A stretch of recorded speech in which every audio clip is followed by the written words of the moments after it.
है हमारा political science subject में जिस बच्चे ने जीआरएफ निकाला है और उन्होंने किस तरीके से प्रिपरेशन किया है, तैयारी किया है, वो सभी चीज जो है वो आज के जो सेशन है, आज का जो इंटरव्यू है उसमें जानेंगे। उससे पहले हम जानते हैं थोड़ा बहुत चिंतन के बारे में कि उन्होंने पढ़ाई कहाँ से शुरू किया है, किस कॉलेज से शुरू किया है और अभी क्या कर रहे हो, उनका कौन सा अटेम्प्ट है, ये सारा चीज जो है वो जानते हैं। चिंतन अपने बारे में बताइए थोड़ा सा। Thank you so much, ma'am, for having me here and for your kind words.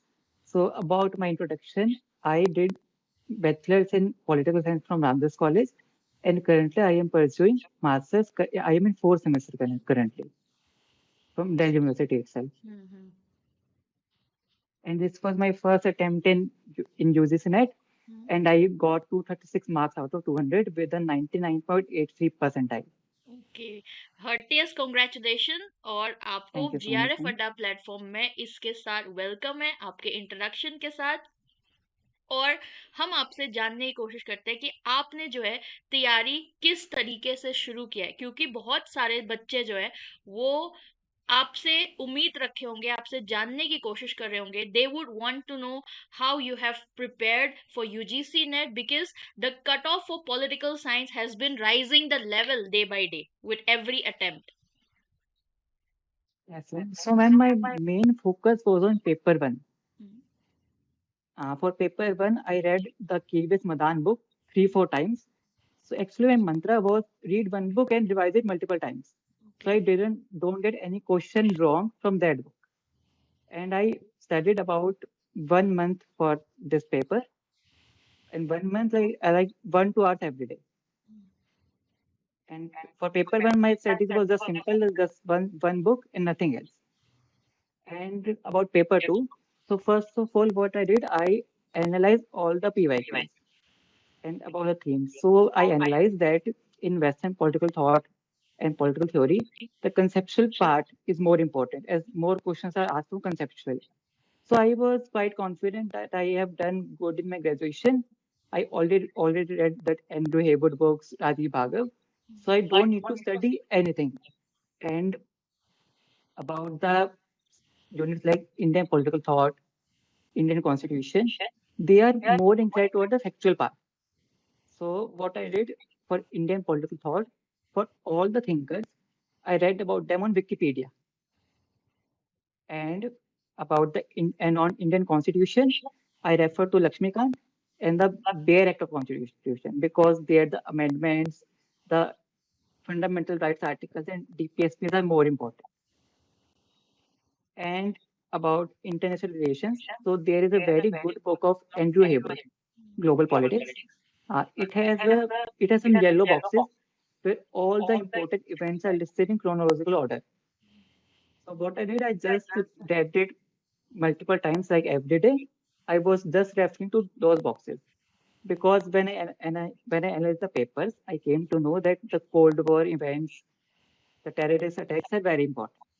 So I did this, and sometimes many books are also asked about the authors.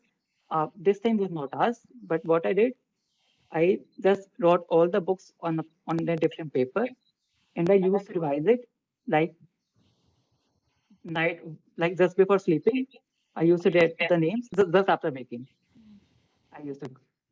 Okay, तो मतलब आपने एक तरीके से यूपीएससी वाला जो तैयारी है वो किया जा रहा है ना, नेट के प्रिपरेशन के द्वारा, हाँ जी, हाँ जी, ये हाँ चीज जी, कहा जा हाँ जी। सकता है। तो बहुत बढ़िया लगा जिस तरीके से आपने अपने टेक्निक्स जो है वो भी बताया है सारे बच्चों को, वो भी बहुत इंटरेस्टिंग था। मतलब मुझे ऐसा लगता है कि ये सारे जो बुक्स है ना, मैंने भी वीडियो बनाई थी, बहुत सारे बच्चों को ने देखा है वो बुक्स के जो वीडियो है कि अगर सेल्फ स्टडी भी करना चाहते हो, जो बहुत सारे ऐसे बच्चे होंगे जो एक एडुकेटर की हेल्प नहीं ले पाते, इतना उनके पास रिसोर्सेस नहीं होता कि वो एक कोचिंग के माध्यम से वो अपना टारगेट जो है वो कंप्लीट करे, है ना। तो उन बच्चों के लिए मैंने सेल्फ स्टडी के माध्यम से वो तैयारी करे, इसलिए मैंने ये सारे बुक्स के भी एक वीडियो बनाई थी। तो आप सभी लोग जो है अगर वो डिटेल जो इंफॉर्मेशन है कि कौन सा बुक जो है कौन सा यूनिट के लिए पढ़ना चाहिए, कौन सा इंपॉर्टेंट इम्पोर्टेंट है, कौन सा बुक आपको रेफर करना चाहिए, उसका भी आप लोग वीडियो जो है वो प्लेलिस्ट में दिया हुआ है, वो देख सकते हैं। जैसे चिंतन ने भी बताया कि मैंने एंड्रयू हेवुड का बुक यूज किया।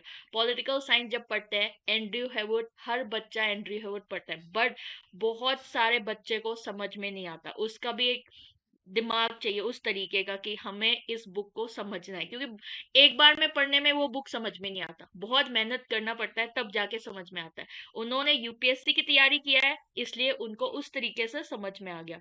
जैसे कि उन्होंने बोला बेयर एक्स पढ़ना चाहिए, जब मैं अपनी तैयारी करती थी तब भी मैं बेयर एक्स पढ़ती थी, क्योंकि उसमें डिटेल्स दिया हुआ है। जैसे आपने भी अभी बताया कि बेयर एक्स में उस तरीके का डिटेल्स है जो हमें उससे ज्यादा इंफॉर्मेशन मिलती है। यूपीएससी वाले बेयर एक्स ही पढ़ते हैं, उनको लक्ष्मीकांत से इतना फायदा नहीं मिलता है ना क्योंकि हर कोई लक्ष्मीकांत के पीछे भागता है, बट इसको भी इस तरीके से डिटेल में पढ़ना जरूरी है। Ma'am both are important, Laxmikanth and bare. हाँ, अच्छा, ठीक है। because Lakshmikant helps more in understanding the part. हाँ हाँ, understanding the concept, Hmm. But वो Yes. थोड़ा फैक्चुअल हो जाता है आपका बेरेक्स ना। Hmm.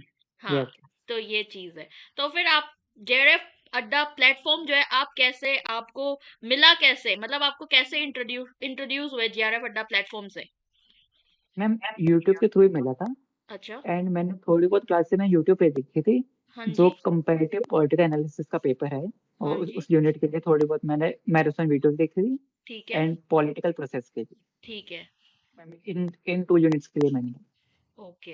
बहुत अच्छा लगा कि आपने जिस तरीके से तैयारी किया है, जिस लेवल का जो तैयारी देख के ना मुझे बहुत खुशी हुई। मतलब एक होता है ना कि जब हमारा जो निशाना जो है वो करेक्ट होती है, चाहे आप 10 घंटे दो, 8 घंटे दो, बट आपका जब जो है फोकस जो है वो क्लियर है, आपका एम क्लियर है, तो आप 1-2 घंटे भी दो तब भी आपको जो है टारगेट किया जा सकता है। और पहला अटेम्प्ट में जीआरएफ निकालना, वो भी इतने हाई कट ऑफ्स के बाद, तो मतलब ये तो आपके लिए बहुत तारीफ वाला बात हो गई। और बहुत thank you so congratulations. Much. हाँ जी।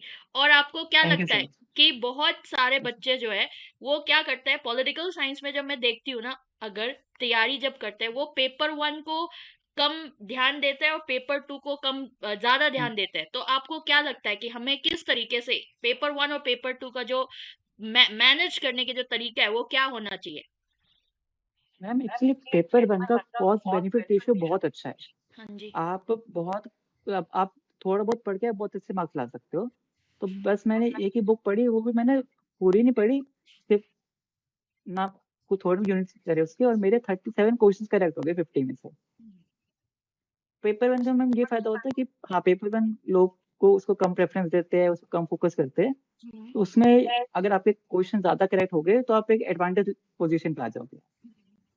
मतलब तो अगर मैं तो ये आपको, एडवाइस करूंगा कि दोनों पेपर से बैलेंस बना के रखना चाहिए। अच्छा, हाँ जी, तो मतलब आपको जीआरएफ निकालना चाहते हो तो पेपर 1 में भी ध्यान देना बहुत जरूरी है ना? Yes ma'am, extremely important. हाँ, तो मतलब आपका जो है पॉलिटिकल साइंस आपको उस लेवल पे एक स्कोर में खड़ा कर देंगे, नेट वाला स्कोर में, बट जीआरएफ के लिए आपको पेपर 1 को भी उतना इम्पोर्टेंस देना जरूरी है। यस। ओके। तो जो आपका जो हमारा जो कट ऑफ इतना हाई हो रहा है, तो आपको क्या लगा, कोई क्वेश्चंस का लेवल जो है वो क्या है, इजी लगा आपको या फिर आपको डिफिकल्ट लगा या फिर मीडियम लगा आपको क्वेश्चंस का जो लेवल है? क्वेश्चंस का लेवल एक्चुअली जब आंसर की आई थी, हाँ जी। एंड जब उसके बाद जब सब coaching and all cut off की प्रेडिक्शन कर रहे थे, हाँ जी। तब यही हो रहा था कि because the paper was factual, hmm. So may be हो सकता है कि कट ऑफ हाई जाए। हम्म। एंड मेरा भी उस टाइम यही था कि जेआरएफ नेट तो 100% हो जाएगा, जेआरएफ बाउंड्री पे था, ये हो भी सकता है, नहीं भी हो सकता। और मैम होता है कि जब पेपर ज्यादा फैक्चुअल आ जाए, तो जिन लोगों की मेमोरी पावर अच्छी हो, या those people who are reading who are studying for many time, for many hours and for many years, उनके लिए बेनिफिशियल हो जाता है, ओके। क्योंकि उनको फैक्ट्स वगैरह एंड ऑल पता होते हैं सारे। और बिकॉज पॉल साइंस में यूपीएससी कैंडिडेट ज्यादा आते हैं, हम्म। उससे भी कट ऑफ इम्पैक्ट होती है, I think। हाँ हाँ, जरूर, ये बाकी बात तो इसके लिए तो जरूर। ये तो आप लोग ज्यादा अच्छा एनालाइज कर सकते हैं कि why cut off is going high. हाँ। मेरा तो मैं फर्स्ट अटेम्प्ट था, मेरे को ज्यादा एक्सपीरियंस भी नहीं है इसका। नहीं नहीं, एक मैं आपका पर्सपेक्टिव जानना चाहती थी। इस ये हाँ चीज जी। हमें ये हम्म, चीज टारगेट करना है, तो ये जो आपका फोकस है ना, इसी चीज से आपने जो है पेपर जो निकाला है आपने फर्स्ट अटेम्प्ट में, वो भी ये जो है ये बहुत बढ़िया लगा मुझे। आपका जो एक स्टोरी है ना, आपका जो सक्सेस का जो स्टोरी है, ये जो थीम बनने वाला है, मुझे लगता है कि फोकस, कंसिस्टेंसी और डिसिप्लिन, ये आपका तीन वर्ड जो है ये आप पे बिल्कुल सूट करता है। कि आपने अपनी तैयारी पे ये जो तीन चीजें है उसको मतलब भरपूर आपने अपने स्टडी पे ये तीन चीज जो है ना वो रखा है कि हाँ, I should target what I have targeted, I should achieve my aim, and I should be consistent enough to achieve what I have to achieve. yes, okay, तो thank you, बहुत बहुत बढ़िया लगा कि एक जो है जो मास्टर्स कर रहा है, उन्होंने फर्स्ट अटेम्प्ट में एग्जाम निकाले जीआरएफ, वो भी 236 कट ऑफ के साथ। आपने एआईआर निकाला है क्या अपना, या फिर कैलकुलेट ही नहीं किया? no, no, it is around 93 93? estimated rank. Yes, I'm 90. Okay, तो मतलब आप एआईआर 93 है। Can say ओके, नहीं नहीं, कैन से नहीं, एआईआर 93 है। जब इतने स्कोर आए तो मतलब आपको कैलकुलेट करना because ही in its चाहिए। percentile the rank is approx. हाँ, So there is no check. Okay okay, नहीं नहीं, बाद में हम निकाल के देख लेंगे कि एआईआर 93 की Okay, नहीं है। definitely. हाँ, तो बहुत बढ़िया लगा। और आपको जो जीआरएफ अड्डा टीम के तरफ से एक जो मीटअप हो रहा है ना 2 मार्च पे संडे को, उसमें आपको इनविटेशन है, जरूर आना टीम के साथ मिलने के लिए। ठीक है, जयपुर में होगा, बल्कि बट ये चीज है कि Yes, जयपुर ma'am. में होगा। अगर आपको लगता है कि हाँ मुझे जाना चाहिए तो जरूर आना। मेरे साइड से आपको इनविटेशन है, टीम के साइड से आपको इनविटेशन है कि वहां पे जरूर शामिल होइए। और वो जो है ना एक टीम से मिलने का जो मौका होता है, एक एंथुसियाज्म होता है, उसको पाइए। और उसी के साथ जब के साथ हमारा जो पूरा टीम है वो एकत्रित होंगे 2 मार्च को, उसके लिए आपको इनविटेशन है। और बहुत बढ़िया लगा आपसे बात करके। और बहुत सारे बच्चे जो है आज आपका जो बात है वो सुन के इंस्पायर हुआ होगा। और किस तरीके से हमें जीआरएफ का जो है टारगेट, जब इतने कट ऑफ हाई जाता है तो किस तरीके से हमें टारगेट करना चाहिए, वो चीज को भी समझ में आओ। क्योंकि आज के टाइम में स्मार्ट वर्क इंपॉर्टेंट है, हार्ड वर्क इंपॉर्टेंट नहीं है, स्मार्ट वर्क इंपॉर्टेंट है। तो ये चीज को भी उनको आइडिया लगा होगा चिंतन के स्टोरी से। Thank you so much everyone. आप भी अपने साइड से लास्ट कुछ बोलिए शब्द, जितने भी बच्चे टारगेट कर रहे हैं जून 2025 को।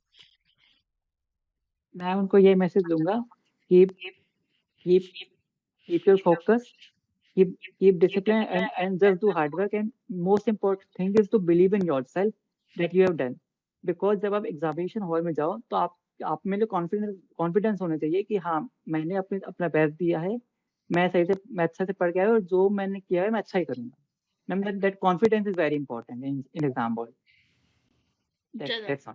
Okay, thank you so much once thank you. Again, heartiest congratulations, आपको बहुत बहुत बधाई। ठीक है, और इसी के साथ हम मिलते हैं अगला सेशन में। Thank you so much everyone, bye bye, take care.